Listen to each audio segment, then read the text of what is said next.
Profetas y Reyes. Capítulo 5. El arrepentimiento de Salomón.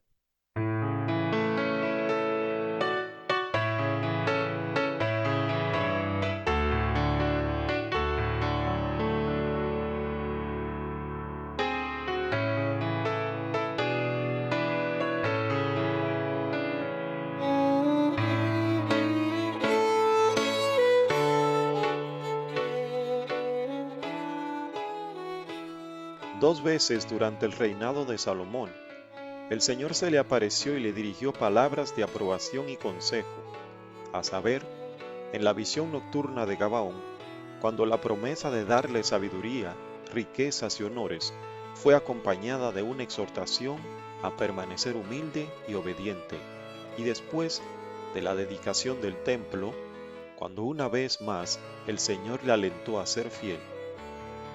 Fueron claras las amonestaciones que se dieron a Salomón y maravillosas las promesas que se le hicieron. Sin embargo, quedó registrado acerca de aquel que, por sus circunstancias, parecía abundantemente preparado en su carácter y en su vida para prestar atención a la exhortación y cumplir con lo que el cielo esperaba de él. Mas él no guardó lo que le mandó Jehová. Estaba en su corazón desviado de Jehová Dios de Israel, que le había aparecido dos veces y le había mandado acerca de esto, que no siguiese a dioses ajenos. Y tan completa fue su apostasía, tanto se endureció su corazón en la transgresión, que su caso parecía casi desesperado.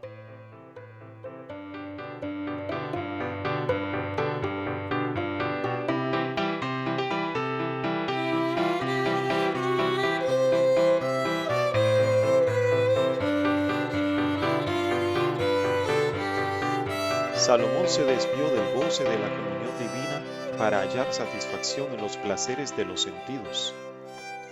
Acerca de lo que experimentó, dice: engrandecí mis obras, edifiquéme casas, plantéme viñas, híceme huertos y jardines, poseí siervos y siervas, alleguéme también plata y oro, y tesoro preciado de reyes y de provincias, híceme de cantores y cantoras, y los deleites de los hijos de los hombres, instrumentos músicos y de todas suertes. Y fui engrandecido y aumentado más que todos los que fueron antes de mí en Jerusalén.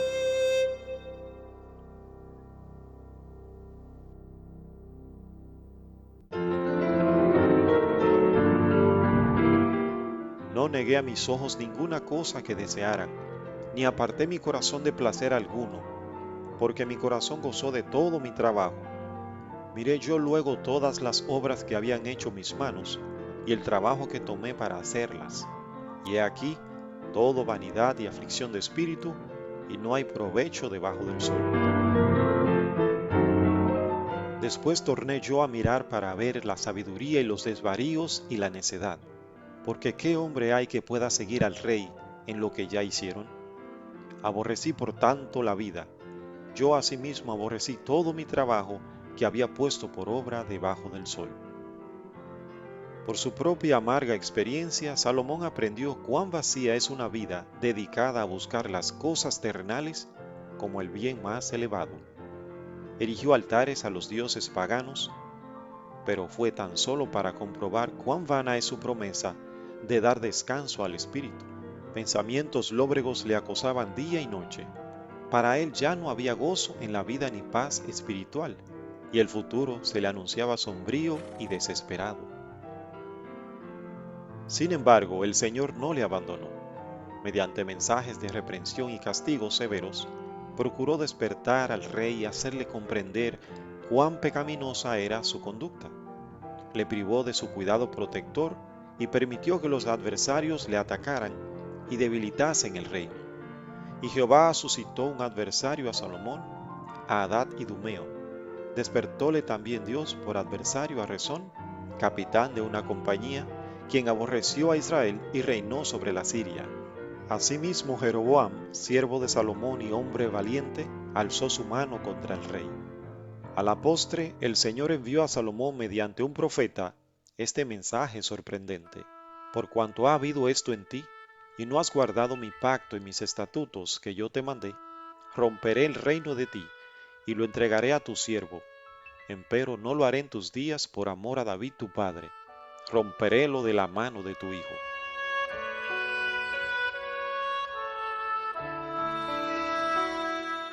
Despertando como de un sueño al oír esta sentencia de juicio pronunciada contra él y su casa, Salomón sintió los reproches de su conciencia y empezó a ver lo que verdaderamente significaba su locura. Afligido en su espíritu y teniendo la mente y el cuerpo debilitados, se apartó cansado y sediento de las cisternas rotas de la tierra, para beber nuevamente en la fuente de la vida. Al fin, la disciplina del sufrimiento realizó su obra en su favor. Durante mucho tiempo le había acosado el temor de la ruina absoluta que experimentaría si no podía apartarse de su locura, pero discernió finalmente un rayo de esperanza en el mensaje que se le había dado. Dios no le había cortado por completo, sino que estaba dispuesto a librarle de una servidumbre más cruel que la tumba, servidumbre de la cual él mismo no podía librarse.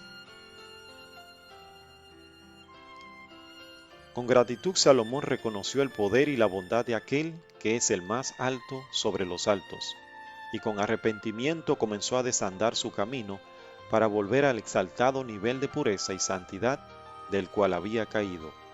No podía esperar que escaparía los resultados agostadores del pecado, no podría nunca librar su espíritu de todo recuerdo de la conducta egoísta que había seguido, pero se esforzaría fervientemente por disuadir a otros de entregarse a la insensatez. Confesaría humildemente el error de sus caminos y alzaría su voz para amonestar a otros. No fuese que se perdiesen irremisiblemente por causa de las malas influencias que él había desencadenado. El verdadero penitente no echa al olvido sus pecados pasados, no se deja embargar tan pronto como ha obtenido paz por la despreocupación acerca de los errores que cometió. Piensa en aquellos que fueron inducidos al mal por su conducta y procura de toda manera posible hacerlos volver a la senda de la verdad. Cuanto mayor sea la claridad de la luz en la cual entró, tanto más intenso es su deseo de encauzar los pies de los demás en el camino recto. No se espacía en su conducta errónea ni considera livianamente lo malo, sino que recalca las señales de peligro a fin de que otros puedan precaverse.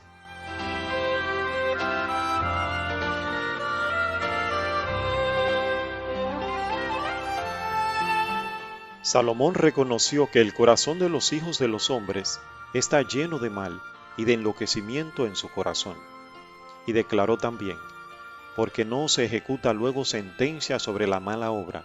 El corazón de los hijos de los hombres está en ellos lleno para hacer mal. Bien que el pecador haga mal 100 veces, y le sea dilatado el castigo, con todo yo también sé que los que a Dios temen tendrán bien, los que temieren ante su presencia, y que el impío no tendrá bien, ni le serán prolongados los días, que son como sombra, por cuanto no temió delante de la presencia de Dios. Por inspiración divina, el rey escribió para las generaciones ulteriores lo referente a los años que perdió, así como las lecciones y amonestaciones que entrañaron. Y así, aunque su pueblo cosechó lo que él había sembrado y soportó malignas tempestades, la obra realizada por Salomón en su vida no se perdió por completo. Con mansedumbre y humildad enseñó durante la última parte de su vida sabiduría al pueblo, e hizo escuchar e hizo escudriñar, y compuso muchos proverbios, procuró hallar palabras agradables y escritura recta, palabras de verdad. Escribió: las palabras de los sabios son como aguijones y como clavos hincados, las de los maestros de las congregaciones, dadas por un pastor. Ahora, hijo mío, a más de esto sé avisado. El fin de todo el discurso oído es este: teme a Dios y guarda sus mandamientos, porque esto es el todo del hombre, porque Dios traerá toda obra a juicio, el cual se hará sobre toda cosa oculta, buena o mala.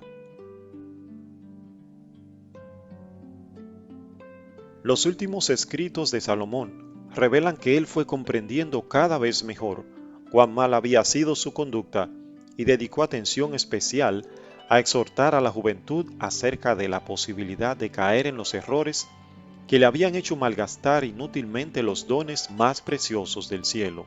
Con pesar y vergüenza confesó que en la flor de la vida, cuando debiera haber hallado en Dios consuelo, apoyo y vida, se apartó de la luz del cielo y de la sabiduría de Dios y reemplazó el culto de Jehová por la idolatría. Al fin, habiendo aprendido por triste experiencia cuán insensata es una vida tal, su anhelo y deseo era evitar que otros pasasen por la amarga experiencia por la cual él había pasado. Con expresiones patéticas escribió acerca de los privilegios y responsabilidades que el servicio de Dios otorga a la juventud. Suave ciertamente es la luz, y agradable a los ojos ver el sol. Mas, si el hombre viviere muchos años, y en todos ellos hubiere gozado alegría, si después trajere a la memoria los días de las tinieblas, que serán muchos, todo lo que le habrá pasado dirá haber sido vanidad.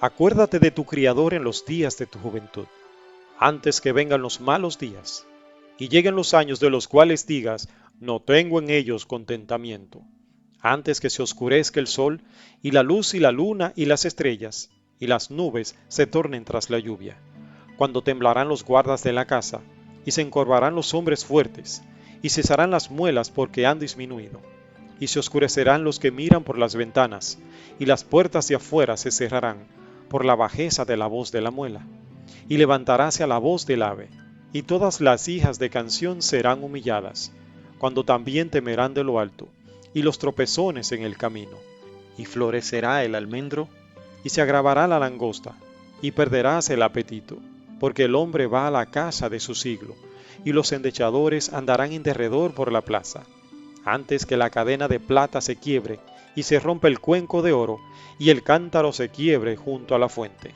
y la rueda sea rota sobre el pozo, y el pozo se torne a la tierra como era, y el espíritu se vuelva a Dios que lo dio.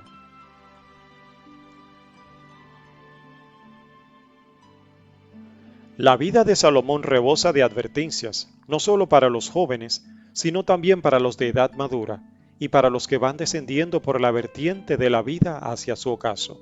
Oímos hablar de la inestabilidad de los jóvenes que vacilan entre el bien y el mal, así como de las corrientes de las malas pasiones que los vencen. En los de edad más madura, no esperamos ver esta inestabilidad e infidelidad. Contamos con que su carácter se habrá establecido y arraigado firmemente en los buenos principios. Pero no siempre sucede así. Cuando Salomón debiera haber tenido un carácter fuerte como un roble, perdió su firmeza y cayó bajo el poder de la tentación. Cuando su fortaleza debiera haber sido inconmovible, fue cuando resultó más endeble. De tales ejemplos debemos aprender que en la vigilancia y la oración se halla la única seguridad para jóvenes y ancianos. Esta seguridad no se encuentra en los altos cargos ni en los grandes privilegios. Uno puede haber disfrutado durante muchos años de una experiencia cristiana genuina y seguir, sin embargo, expuesto a los ataques de Satanás. En la batalla con el pecado íntimo y las tentaciones de afuera, aún el sabio y poderoso Salomón fue vencido. Su fracaso nos enseña que cualesquiera que sean las cualidades intelectuales de un hombre, y por fielmente que haya servido a Dios en lo pasado, no puede nunca confiar en su propia sabiduría e integridad.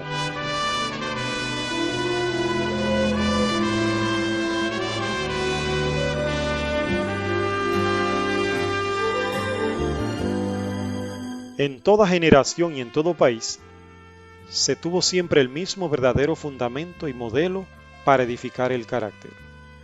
La ley divina que ordena, amarás al Señor tu Dios de todo tu corazón y a tu prójimo como a ti mismo, el gran principio manifestado en el carácter y la vida de nuestro Salvador, es el único fundamento seguro, la única guía fidedigna, y reinarán en tus tiempos la sabiduría y la ciencia, y la fuerza de la salvación. La sabiduría, el conocimiento que solo puede impartir la palabra de Dios.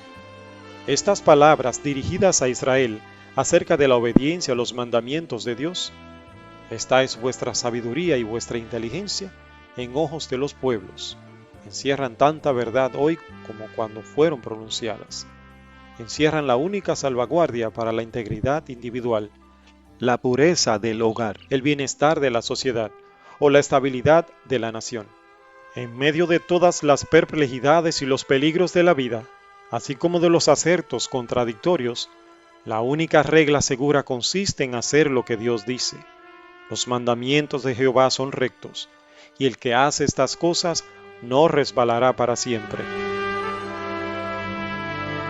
Los que escuchen la amonestación que encierra la apostasía de Salomón evitarán el primer paso hacia los pecados que le vencieron.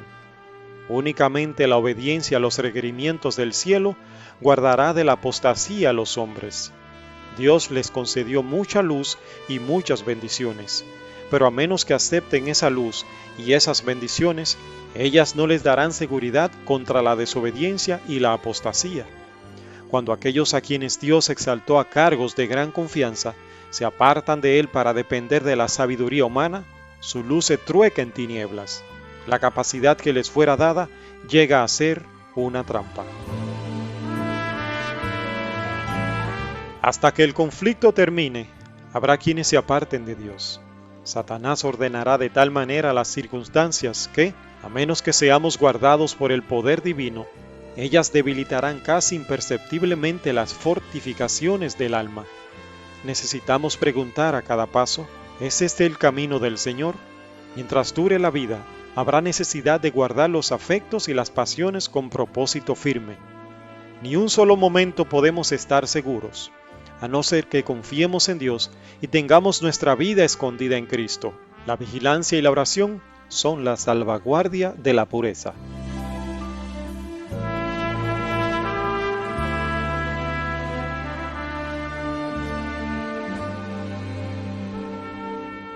Todos los que entren en la ciudad de Dios lo harán por la puerta estrecha, por esfuerzo y agonía, porque no entrará en ella ninguna cosa sucia o que hace abominación. Pero nadie que haya caído necesita desesperar. Hombres de edad, que fueron una vez honrados por Dios, pueden haber manchado sus almas y sacrificado la virtud sobre el altar de la concupiscencia, pero si se arrepienten, abandonan el pecado y se vuelven a su Dios, sigue habiendo esperanza para ellos. El que declara, sé fiel hasta la muerte, y yo te daré la corona de la vida, formula también esta invitación. Deje el impío su camino, y el hombre inicuo sus pensamientos, y vuélvase a Jehová, el cual tendrá de él misericordia, y al Dios nuestro, el cual será amplio en perdonar. Dios aborrece el pecado, pero ama al pecador. Declara, yo medicinaré su rebelión, amarélos de voluntad.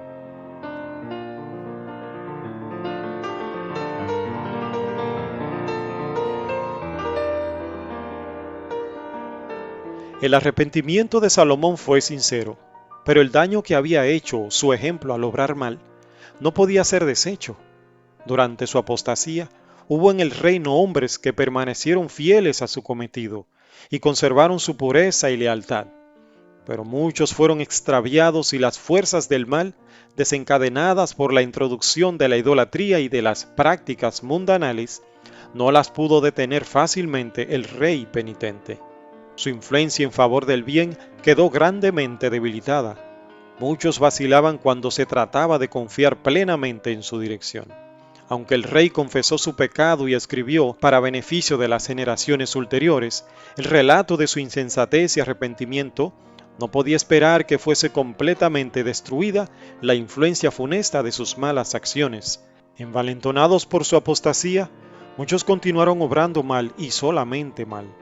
Y en la conducta descendente de muchos de los príncipes que le siguieron, puede rastrearse la triste influencia que ejerció al prostituir las facultades que Dios le había dado. En la angustia de sus amargas reflexiones sobre lo malo de su conducta, Salomón se sintió constreñido al declarar: «Mejor es la sabiduría que las armas de guerra, mas un pecador destruye mucho bien. Hay un mal que debajo del sol he visto, a manera de error emanado del príncipe, la necedad está colocada en grandes alturas». Las moscas muertas hacen heder y dan mal olor el perfume del perfumista. Así una pequeña locura al estimado por sabiduría y honra. Entre las muchas lecciones enseñadas por la vida de Salomón, ninguna se recalca tanto como la referente al poder de la influencia para el bien o para el mal. Por limitada que sea nuestra esfera, ejercemos una influencia benéfica o maléfica. Sin que lo sepamos y sin que podamos evitarlo, ella se ejerce sobre los demás en bendición o maldición. Puede ir acompañada de la lobreguez del descontento y del egoísmo, o del veneno mortal de algún pecado que hayamos conservado, o puede ir cargada del poder vivificante de la fe, el valor y la esperanza, así como de la suave fragancia del amor. Pero lo seguro es que manifestará su potencia para el bien o para el mal. Puede llenarnos de pavor el pensar que nuestra influencia pueda tener sabor de muerte para muerte, y sin embargo es así. Un alma extraviada que pierde la bienaventuranza eterna es una pérdida inestimable. Y sin embargo, un acto temerario o una palabra irreflexiva de nuestra parte puede ejercer una influencia tan profunda sobre la vida de otra persona que resulte en la ruina de su alma. Una sola mancha en nuestro carácter puede desviar a muchos de Cristo. Mientras la semilla sembrada produce una cosecha, y ésta a su vez se siembra, la mies se multiplica. En nuestras relaciones con los demás, esta ley se cumple. Cada acto, cada palabra constituye una semilla que dará fruto. Cada acto de bondad reflexiva, de obediencia, de abnegación, se reproducirá en los demás y por ellos en otros aún. Así también cada acto de envidia, malicia y disensión es una semilla que producirá una raíz de amargura, por la cual muchos serán contaminados, y cuánto mayor aún será el número de los que serán envenenados por esos muchos. Así prosigue para este tiempo y para la eternidad la siembra del bien y del mal.